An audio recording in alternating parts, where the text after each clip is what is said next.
Hello my loving children, I welcome you all in this geography class. Today I am going to continue chapter number 4, Earth Structure. Now in previous class I told you about the two layers of the earth, that is the mantle and the core, right? Now in today's class I am going to explain you about the crust, the third layer of the earth, that is the crust. So we'll have a detailed study about the third layer of the earth, that is the crust. The uppermost layer of the lithosphere is known as the crust. So this is crust, the uppermost layer of the lithosphere. So this is crust, right? So this layer is lithosphere and the uppermost layer is known as the crust, which consists of solid hard rocks, right? So that is your crust. Now crust is it is classified, or it is identified into two parts. One is oceanic crust and the second one is continental crust. So this crust is divided into two parts. One is oceanic and the another one is continental. Oceanic and continental crust. Now, oceanic crust is thin, measures between 5 to 10 kilometer. This is 5 to 10 kilometer, right? This is thin. And it is also composed of basalt and has density of about 3.0 grams per cubic centimeter. So this is basically consists of basalt. Right? Now, whereas the continental crust is 20 to 70 kilometer. This is 20 to 70 kilometer thick. So comparatively this is more thicker than this one, oceanic crust, right? And mainly composed of lighter granite. So this is mostly this continental crust contains mostly granite. Right? Okay. Now the density of the continental crust is about 2.7 gram per cubic centimeter. Density is 2.7 gram per cubic centimeter. Whereas here in oceanic, this is 3.0. That means 3 gram per cubic centimeter. So that's the density. Silicon, aluminium, magnesium are the chief elements that make up the crust. So crust composed of many minerals such as silicon, aluminium and magnesium, right? Okay, they are the chief elements which make up the crust, or we can say the composition of the crust. Now next is lithosphere and the plate tectonics. The most well-known feature associated with the Earth's lithosphere is tectonic activity. That means plate tectonics. We call it plate tectonics also, right? Tectonic activity describes the interaction of the huge slabs of lithosphere called tectonic plates. So in previous class also I told you about the plates, tectonic plates. These are a kind of slabs, right? Big slabs, so which keep on moving, right? So the lithosphere is divided into 15 major tectonic plates. So there are 15 major big slabs are there, right? The North American, Caribbean, South American, Scotia, Antarctic, then your Eurasian, Arabian, African, Indian, Philippine, Australian, Pacific, Juan de Fuca, Caucasus and Nazca. These are the name of those 15 major continental slabs, continental plates, right, which keep on moving. Most tectonic activity takes place at the boundaries of these plates. So I'll explain you through the diagram. Just have a look. Okay, let's suppose these are the two tectonic plates, two big slabs, right? Now, when I told you these tectonic plates, slabs, they keep on moving, right? So at some time, they collect at one place, or they come to close each other. So most of the tectonic activities that take place near this boundary. So boundary means here, right?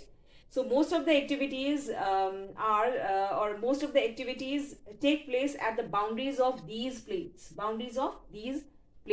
right? Now, so what happens when they collide? So when they collide each other,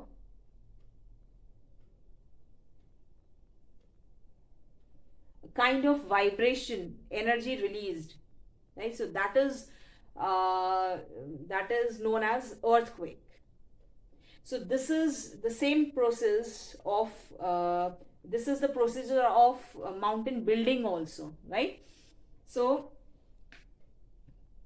these plates may collide with each other, or may tear apart, or can tear apart, means after colliding each other they can move away from each other. So this one. And the third one, may collide and what? Slide against each other. So slide against means the third figure is like this. When they collide, afterwards they can slide away from each other. Just see the arrowhead. This is very important. The first one is when the two plates collide with each other, right? See the arrow, when they collide with each other, so we called it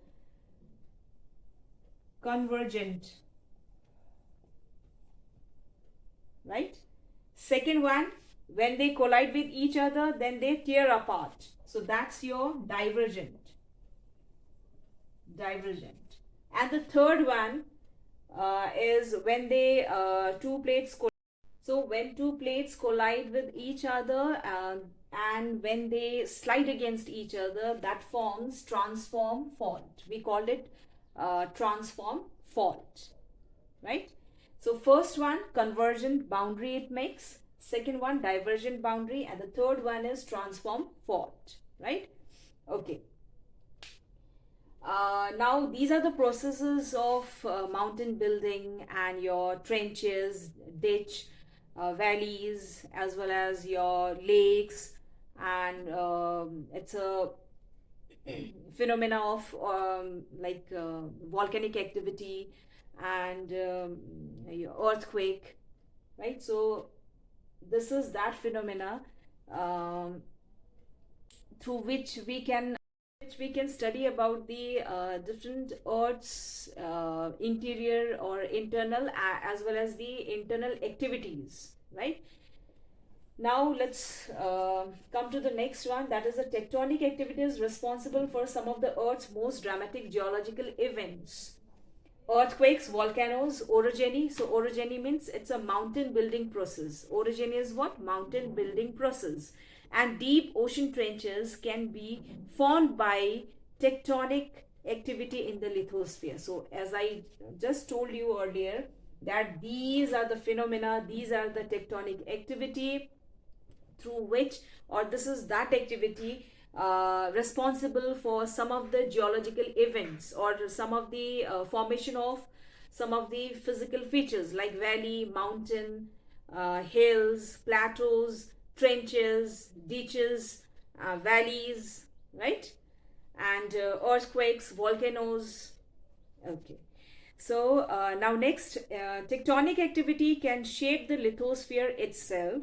Both oceanic and continental lithospheres are thinnest at rift valleys and mid-ocean ridges, where tectonic plates are shifting apart from one another.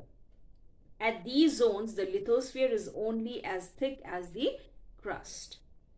On the basis of its composition, the crust is generally divided into two parts. One is Sima and the another one is Sial.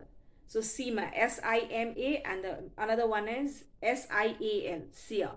So what is this SIAL and SIMA? The outer lighter part of the upper crust or the SIAL zone. That means SIAL means which is composed of silicon and aluminium. That is why it is termed as SIAL, S-I-A-L. S-I-A-L, S-I-A-L. So Si, that means silicon, and Al means aluminium. That is why that is named as SIAL, right? So that's the upper crust or upper zone of the lithosphere.